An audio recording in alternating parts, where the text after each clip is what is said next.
Kalian pasti tahu kan ini bunga apa? Nah, buat yang belum tahu, ini namanya bunga Jepun. Bunga Jepun ini biasanya ditanam di halaman pura, di depan rumah, serta di pinggiran jalan. Masyarakat Bali sendiri biasanya menggunakan bunga Jepun sebagai kelengkapan pada Canang Sari. Dan di pagi yang sangat cerah ini, aku pengen banget ngajak kalian untuk jalan-jalan ke Kota Tabanan. Ada apa sih di Kota Tabanan? Ayo ikuti aku ya.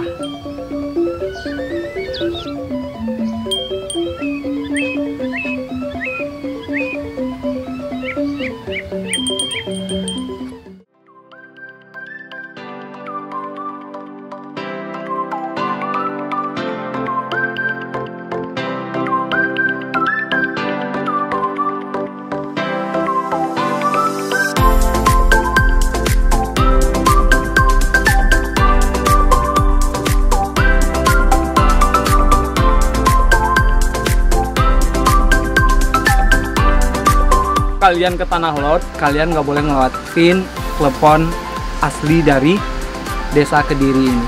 Ini gula merahnya kerasa banget di dalam klepon ini. Bisa di zoom ke dalam mulut nggak sih?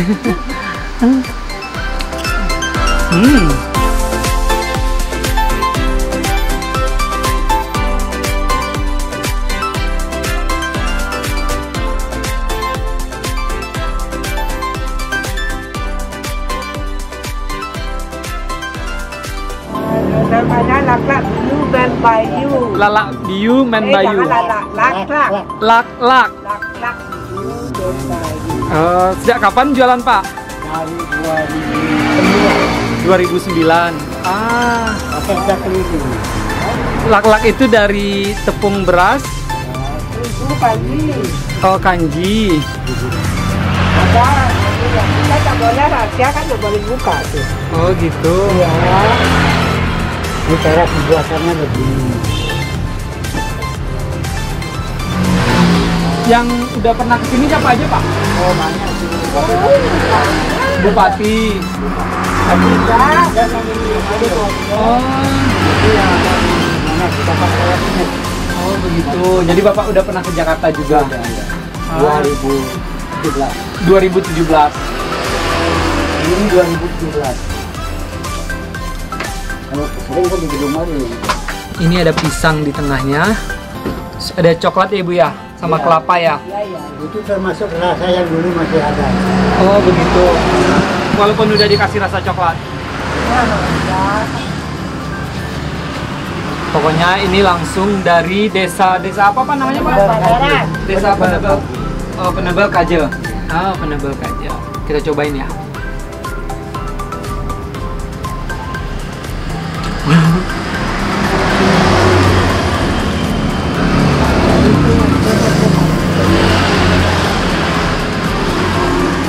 Udah. Itu di mana ya Dekat lagi Pak, tambah satu lagi Pak. Di sini aja Pak, dicobain di sini. Udah pakai itu. Ada senang. Enggak, nih bentuknya kayak gini. Satunya berapa Pak harganya Pak? 2.000 ya? Enggak kalau rasa. Kalau yang coklat 30.000. Kalau yang biasa yang original itu 5-10.000. Berarti satu harganya 2.000. Yang bikin Bapak siapa namanya? Grandfather Bayu. Pak Bayu gitu. Pak Bayu. Di sini kalau kita Romantis sekali berdua. Yang penting happy ya Pak ya. jualan Pak Bayu. Pak Bayu dan Bu Bayu. Ya, Ibu itu Jege. dah.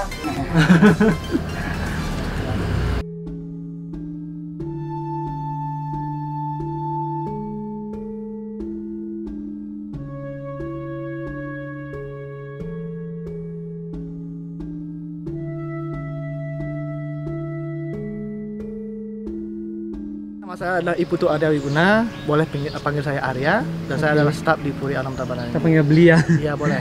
Beli Arya. Nah, di Bali, kita ngomong secara umum di Bali. Selamat datang dulu di Puri Anom Tabanan. Puri adalah keraton ya, kalau bahasa Indonesianya, atau kerajaan lah bahasa umumnya. Sedangkan Tabanan inilah pusatnya kerajaan Tabanan. Nah, kemudian di Puri Anom Tabanan ini kita ada 7 tempat ini. Mulai dari pertama, kedua, ketiga, keempat, dan nanti saya akan ceritakan per bagian. Tapi sebelum itu perlu diketahui di Bali kalau membangun sebuah puri, sebuah kerajaan harus ada 3 unsur P. P yang pertama adalah puri. Puri sebagai pusat dari politik dan juga pemerintahan. Nah, puri yang mengontrol masyarakat, membuat kebijakan dan yang lain-lainnya. Artinya membuat masyarakat aman lah. Kemudian untuk mengontrol puri ada P kedua, yaitu adalah pura. Nah, ini pura. Pura Pusah. Pura Pusah Kota Tabanan. Ini pusatnya berarti Pak, di Betul. Tabanan. Betul. Dan P yang ketiga itu adalah pasar atau bahasa Balinya peken. Dulu pekennya berada di bawah pohon beringin ini. Oh, di sini Nah, ya. di sini dulu pekannya. Ya, tapi pekannya itu pindah ke sebelah sana. Masih tetap dekat dengan puri. Dekat dari Puri. Karena unsur 3P itu harus berdekatan. Puri pusat politik, pura pusat spiritual, dan pekan adalah ekonomi. Perekonomian. Ekonomi, pemerintah, dan spiritual harus di dalam satu tempat yang berdekatan karena mereka saling mensupport. Oh, iya, baik. Pasar tanpa adanya pusat pemerintahan, tanpa ada yang mengontrol, maka akan chaos. Ya, kacau. Kacau. Begitu juga puri tanpa didukung oleh kegiatan pasar, maka Lemah. betul lemah. Kemudian juga betul puri kalau tidak dikontrol oleh pura, maka bisa jadi orang-orang putri akan membuat kebijakan yang semena-mena. Pura juga bergantung pada pasar, karena semua kebutuhan upacara di pura ada di pasar. Nah, seperti itu kurang lebihnya ya, kata pembukaan dulu. Kemudian di Bali, coba keliling Bali. Di setiap pohon beringin di pinggir jalan pasti ada pasarnya dan pasti ada purinya. Karena itu adalah aturan mutlak di Bali yang tidak boleh diganggu gugat, artinya tidak boleh disepelekan. Oke, dan selanjutnya di Puri Tabanan ini ada 7 bagian seperti yang saya bilang tadi. Yang pertama kita sebut dengan Jabosisi. Nah, Jabosisi ini kalau bahasa sederhananya adalah public area untuk semua orang, untuk publik lah. Orang jual beli, orang bermain, orang apa pun boleh di sini. Nah, tapi ketika masuk ke dalam puri ini tempat yang kedua, ya, kita sebut dengan bencingah atau acak saji. Bencingah. Bencingah acak saji. Bahasa Indonesianya apa, Pak? Apa ya? Bahasa sederhananya itu adalah resepsionisnya. Oh, resepsion. Nah, fungsinya sebagai resepsionis ya. Kalau bahasa Indonesia nggak tahu saya. Bencingah itu halaman lah, bisa bilang halaman depan. Ya. Nah, ini halaman depan. Kalau bahasa Balinya bencingah. Fungsinya adalah sebagai resepsionis. Contoh misalnya, jika di dalam ada masyarakat dari desa A misalnya terjadi bencana di sana dan membutuhkan bantuan dari raja atau pangeran untuk menyelesaikan bencana itu, maka mereka hanya boleh sampai ketemu di sini. Oh, di halaman depan. Ya, halaman sini aja. Lapor, mohon bantuan kepada yang mulia bahwa kami ada bencana di desa A. Tidak boleh dia masuk ke dalam puri itu. Tapi semenjak ini dibuka jadi objek wisata, kita boleh masuk. Berarti raja itu emang masih benar tinggal di sini? Masih tinggal di sini. Oh, masih. Nanti saya akan tunjukkan tempat. Oh, begitu ya. Ya. Oke. Next. Oke, dan selanjutnya adalah tentang pintu masuk, gate atau gerbang ya. Di Bali, kalau kita ngomong arsitektur kerajaan harus ada 2 pintu masuk, sedangkan untuk orang biasa cuma 1. Oh, begitu. Nah, ini pintu masuk yang pertama dan itu yang kedua. Ini hanya untuk puri ya, bukan untuk orang biasa. Nah, kenapa ada 2? Pintu gerbang ini, khusus yang pertama ini, itu digunakan selain aktivitas sehari-hari. Yang kedua adalah ketika ada upacara. Di Bali itu ada 3 upacara. Upacara kepada dewa, upacara kepada manusia, dan upacara kepada leluhur atau Pitrayatnya. Dewa Yatnya, manusia Yatnya, dan Pitrayatnya. Pintu ini digunakan ketika hari spesial, yaitu adalah Dewa Yatnya dan Manusia Yatnya. Manusia Yatnya itu upacara untuk manusia seperti pernikahan, potong gigi, dan yang lainnya. Sedangkan Dewa Yatnya itu adalah acara di pura atau di tempat sucinya rumah. Setiap rumah itu ada tempat suci. Nah, kemudian ini pintu gerbang yang kedua. Pintu gerbang yang kedua ini lebih kecil sedikit, adalah digunakan ketika ada upacara yang namanya Pitrayatnya, upacara untuk leluhur. Contoh misalnya di Bali itu ada upacara ngaben. Jadi mayat itu dibawa ke kuburan dan kemudian sampai di kuburan dibakar. Mayat itu tidak boleh melewati pintu depan ini, harus melewati pintu yang kedua. betul. Dan selanjutnya ini ada namanya gerbang suci bisa dibilang, kori suci. Di Bali kalau kalian melihat yang namanya pintu gerbang seperti ini ada atap hijaunya. Jadi tandanya adalah atap hijau. Itu tandanya bahwa di dalam pintu gerbang ini adalah tempat yang disucikan oleh agama Hindu, oleh orang Bali. Makanya hati-hati, harus minimal pakai kamen. Dan untuk wanita yang sedang menstruasi diharapkan untuk tidak masuk ke tempat suci agar tidak terjadi sesuatu yang tidak diinginkan. Nah, ini namanya Kori Agung. Nah, Kori Agung inilah yang menentukan siapa orang yang boleh bertamu ke dalam puri. Nah, yang boleh masuk ke Kori Agung ini adalah dia yang dapat izin dari kerajaan, orang-orang kerajaan. Contohnya orang penting, pedagang atau pengusaha, kemudian pejabat, sama orang masyarakat biasa yang mendapatkan izin. Kalau tidak dapat izin nggak boleh masuk. Ya, seperti kepala desa itu boleh masuk dia, kalau memang sangat penting sekali. Nah, ini yang memisahkan antara orang penting dan orang biasa. Oke. Next. Oke, dan selanjutnya ini tempat yang ketiga. Jadi 1, 2, dan 3. Tempat yang ketiga ini kita sebut dengan Balai Kemar. Balai itu bahasa sederhananya adalah bed ya, bed untuk tidur, tapi bukan untuk tidur ya, untuk upacara. Untuk upacara ini. Ya. Nah, ini ada tempat tidur kemar. Nah, balai itu adalah tempat tidur. Ini kemar, kanan dan kiri. Kanan untuk yang laki-laki, kiri yang untuk perempuan. Contohnya gini, ketika upacara potong gigi, kita harus tiduran. Dan kemudian gigi kita diratakan, diratakan. Nah, tempat ini digunakan hanya untuk tetua. Tempat ini tempat untuk upacara bagi para tetua dan di atasnya, kayak modelnya pangeran utama atau raja. Di sini tempat upacara. Nah, dan yang paling penting adalah informasi yang paling penting adalah contoh misalnya ketika raja meninggal zaman dulu, ketika raja meninggal itu upacara mulai dari persiapan pertama sampai terakhir itu 11 bulan. 11 bulan. Dan di orang Bali itu membangun sebuah tower ya, tower yang kayak pagoda itu ya, di film ada pagoda yang ada atap-atapnya semakin ada kerbau yang gitu ya. Bukan, yang ada atapnya dulu. Yang ada atap-atapnya semakin ke atas semakin kecil atapnya itu. Ya, kayak pagoda lah ya. Nah, itu di dalamnya ada tubuh seseorang atau mayat seseorang. Nah, bisa dilihat dari atapnya. Jika atapnya 11, berarti yang meninggal itu adalah raja. Sedangkan 11. Dan atapnya 9, berarti itu adalah keluarga kerajaan. Baik itu permaisuri, pangeran maupun putri. Sedangkan atapnya 7 itu berarti orang suci. Ya, kalau di muslim mungkin bisa kayak ustadz atau ya kiai. Nah, kalau di pendeta lah kayak gitu contohnya. Sedangkan kalau atapnya 1 berarti itu orang biasa.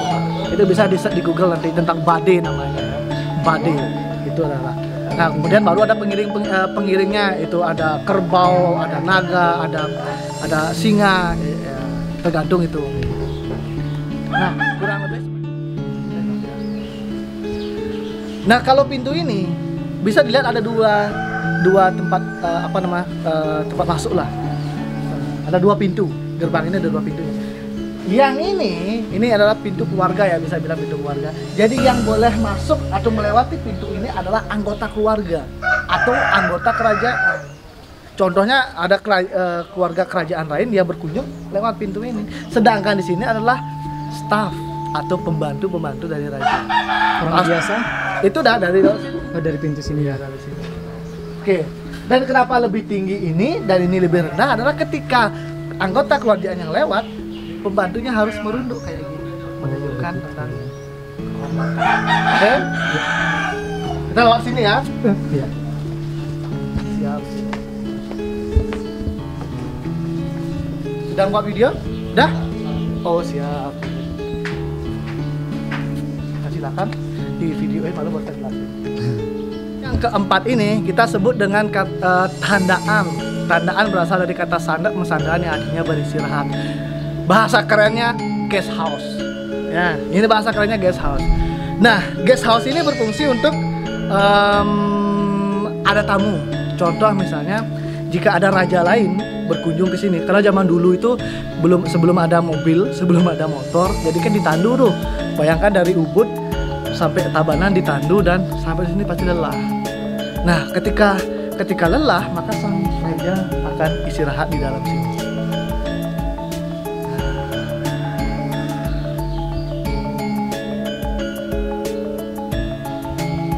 Di dalam sini, kemudian di sini ada tempat naruh gongnya ya, gong Bali itu, alat musik Bali. Jadi kalau tamu kita keluarkan, kita mainkan. Di sana memang untuk apa namanya, ada tamu-tamu, istilahnya tamu ngobrol lah. Kemudian yang di sana itu untuk orang sucinya. Jadi Raja Ubud itu kalau ke Tabanan pasti membawa orang suci di depan untuk memimpin jalannya. Biar nggak hujan misalnya, oh hujan, nyer. Jadi kurang lebih seperti itu. Luasnya berapa di sini? Itu luasnya adalah 2,7 hektar. 2,7 hektar. Berarti semua bangunannya masih original. Sebagian masih original, sebagian lagi karena roboh. Kemudian di apa namanya, ditempel, Jadi diperbaiki. diperbaiki. Itu aslinya tetap di dalam, tapi ditempel, ditumpuk lah istilahnya, ditumpuk lagi dia. Tapi sekarang udah mau dikembalikan lagi kok, karena sekarang orang-orang itu lebih suka yang klasik. Ya, benar. Karena puri-puri yang lain itu sudah modern semua, hanya Tabanan yang masih mempertahankan apa namanya, Puri nuansa aslinya klasiknya. di Bali. Ini adalah rumah dari Putu Wijaya.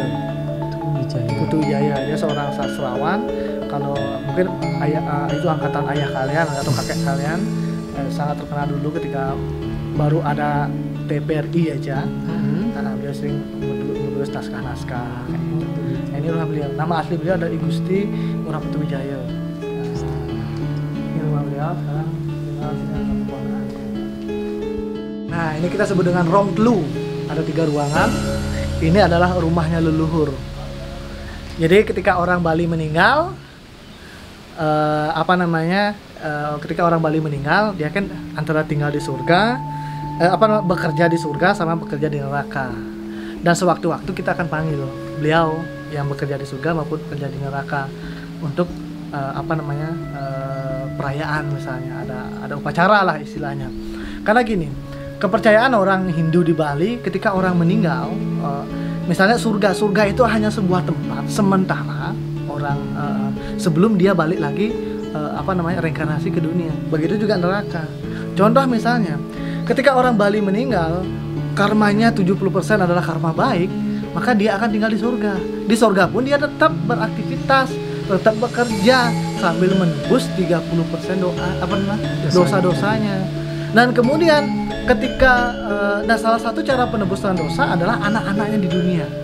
Jika dia punya teman, keluarga dan anak di dunia ini yang selalu berdoa, selalu bersembahyang kepada Tuhan agar dosanya dimaafkan. Contohnya gini, selalu berdoa, ya Tuhan, ini sesajen, terima kasih sebagai wujud rasa terima kasih, dan kemudian Tuhan tolong maafkan dosa-dosa dari leluhur kami agar leluhur kami mencapai yang namanya moksa.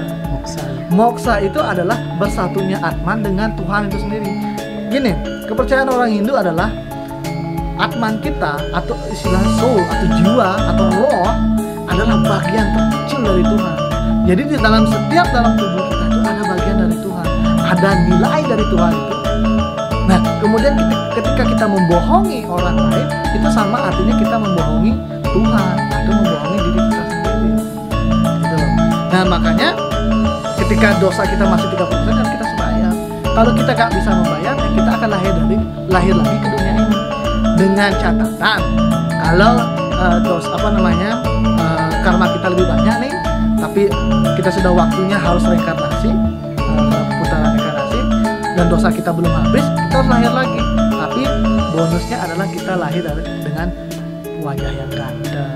Kalau karma kita bagus ya, ganteng, kemudian lahir dari keluarga yang kaya raya, seperti itu, Dan kehidupan kita itu penuh dengan keberuntungan. Itu adalah orang yang lahir dari surga.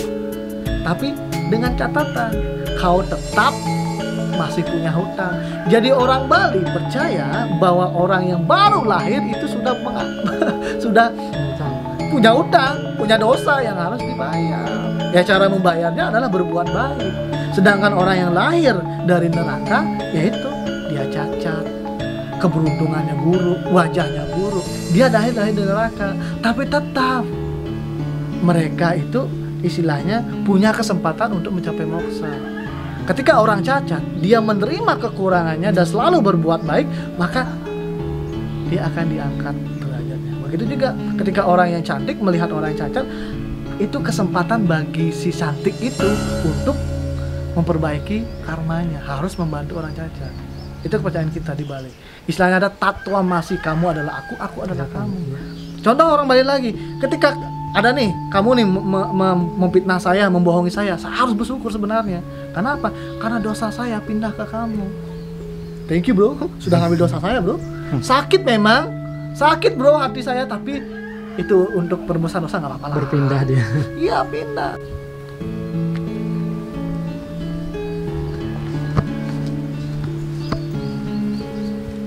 Dan ini ada yang terakhir. Ini adalah suci utama. Jadi ini adalah tempat suci utama dari kita di sini ada 3 tempat suci kan. Suci dari keluarga tengah, keluarga timur sama keluarga barat, dan ini yang utama. Dan ini ada 3 altar nih. Ambil aja altar ya biar lebih gampang dipahami. 1, 2, 3, 4, 5, 6. Nah, ini adalah perspektif dari 6 tempat suci yang ada di Bali. Tempat suci besar yang ada di Bali. Kita sebut di Bali, kita sebut dengan Sad Kayangan. Bisa cek di Google apa itu Sad Kayangan. Intinya adalah 6 tempat suci yang menjaga Bali. Besakih, Uluwatu, Lempunyang, Pusering Jagat di Gianyar, kemudian Golawah di Kelungkung, dan terakhir ada di Tabanan yaitu Pura Luhur Batu Kari. Kita lewat. Ada 6 Sad Kayangan. Sad itu 6, Kayangan adalah pura besar yang menjaga Bali. Nah, karena zaman dulu, jadi orang-orang leluhur kita zaman dulu itu sudah sangat cerdas sekali, sudah sangat paham sekali. Kalau dulu itu ya, jadi orang misalnya ada feodala nih di Pura Besakih setiap 6 bulan sekali. Seluruh umat agama Hindu harus ke Besakih. Karena lu semua di sana Besakih. Nah, karena tempatnya jauh, dulu itu belum ada motor, belum ada mobil, jalan kaki mereka sampai berhari-hari. 3 hari ya. Iya. Dari sini aja 3 jam ya. Kalau motor ya. Nah, kemudian leluhur pernah membuatlah yang namanya altar ini. Jadi ini istilahnya perspektif atau bahasa kerennya adalah telepon. Halo, untuk menghubungkan. Karena zaman dulu itu ada orang sakit, ada orang yang sudah tua dan tidak bisa mereka berjalan kaki jauh. Tapi ingatnya untuk bersembahyang itu lebih besar daripada halangannya, maka ini harus kurang lebih seperti itu ya. Jadi orang Bali itu pokoknya semua itu bisa diatur lah. Jadi orang Bali itu tidak ada istilahnya memberatkan penganutnya. Orang Hindu Bali itu tidak ada istilah penganutnya gitu.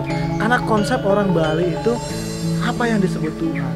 Tuhan itu adalah sesuatu yang tidak bisa dilihat, tidak bisa dirasakan, dan yang paling penting tidak bisa dipikirkan, diimajinkan. Itulah yang nama Tuhan.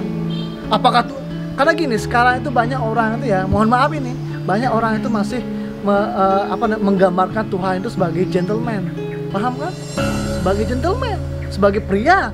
Tuhan itu diibaratkan sebagai pria sekarang, bukan sebagai wanita. Makanya kenapa kemudian banyak orang tidak menghormati wanita, karena pandangan dia Tuhan adalah gentleman. Nah, itu konsepnya sekarang. Sedangkan Hindu tidak.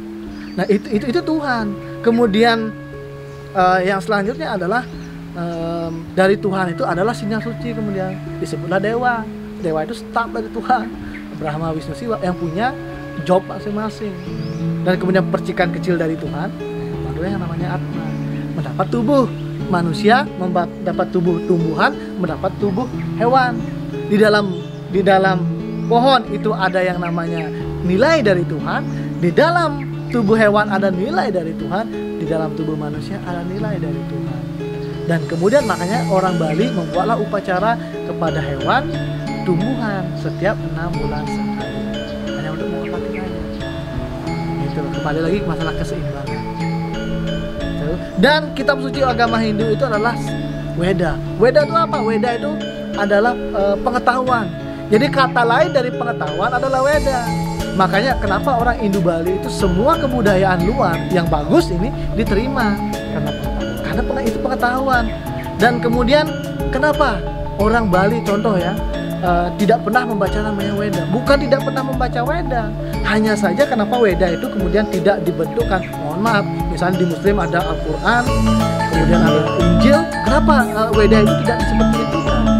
Karena jawabannya adalah pengetahuan Tuhan itu terlalu kecil jika kau buat dalam satu buku yang segini tebal, itu terlalu kecil bro. Tapi kemudian di dalam Weda itu adalah bagian-bagiannya. Ada Weda Semeti, Seruti, nah itu bagi lagi. Itu ada Weda yang khusus apa namanya, boleh dicek di Google ya. Ada khusus Weda yang khusus tentang arsitektur, Weda yang khusus tentang ilmu kesehatan, Weda khusus tentang Kama Sutra. Itu bagi lagi tuh. Ada yang khusus tentang nyanyi-nyanyian suci, ada yang khusus akhirnya banyaklah Weda yang yang dirangkum dalam buku tebal gitu. Dan itu juga itu masih belum komplit. Artinya pengetahuan ini akan selalu ada. Makanya orang Hindu Bali, apapun pengetahuan yang ada itu akan diterima dengan baik, tidak akan pernah ditolak. Jadi tidak ada yang salah di Bali. Itu karena manusia itu hanya menemukan istilahnya hanya bukan menemukan apa ya bahasanya. Sebenarnya itu sudah ada, pengetahuan itu sudah ada di dalam dunia ini. Manusia itu hanya menemukannya, bukan menciptakan ya. Manusia itu hanya menemukan, padahal pengetahuan itu sudah ada. Bagaimana membuat besi, bagaimana membuat lilin, bagaimana membuat sudah ada sebenarnya pengetahuan itu. Hanya saja manusia baru menemukan kemudian. That's all about Bali ya. Sedikit tidaknya ya, itu sedikit ya yang saya ceritakan dari itu tentang Bali. Dan dari semua itu banyak sebenarnya yang ingin saya ceritakan. Tapi karena saya sibuk harus ke Denpasar, cukup sampai di sini aja. Boleh kita foto berdua, Bi? Boleh.